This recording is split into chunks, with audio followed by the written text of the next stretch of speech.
ఒంగోలులో mini van కు ప్రమాదం జరిగింది. 8 కోట్ల రూపాయల విలువైన బంగారంతో వెళ్తున్న వ్యాన్ ముందు వెళ్తున్న లారీని ఢీకొట్టింది. ఈ ప్రమాదంలో డ్రైవర్ తో పాటు గన్ మ్యాన్ కు గాయాలయ్యాయి. జీఎస్టీ అధికారులు వ్యాన్ లో ఉన్న బంగారాన్ని తీసి తూకం వేశారు. జీఎస్టీ చెల్లించిన పత్రాలను పోల్చి చూశారు.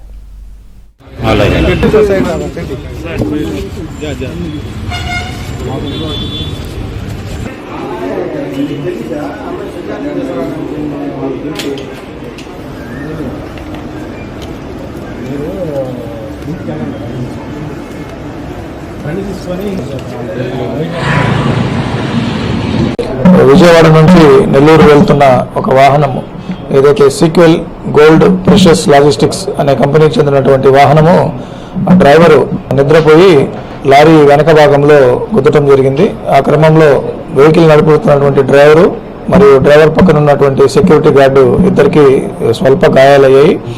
మరి యాక్సిడెంట్ జరిగిన విషయం వెంటనే మాకు డయల్ 100 ద్వారా ఇన్ఫర్మేషన్ తెలిసి మా నైట్ రౌండ్స్ ఆఫీసర్ మరియు మా సిబ్బంది అక్కడికి వెంటనే చేరుకొని ఆ వాహనాన్ని మరి ఇంజూర్డ్ పర్సన్స్ని హాస్పిటల్కి షిఫ్ట్ చేసి ఆ వాహనాన్ని తీసుకొచ్చి మరి సెక్యూర్ చేయడం జరిగింది.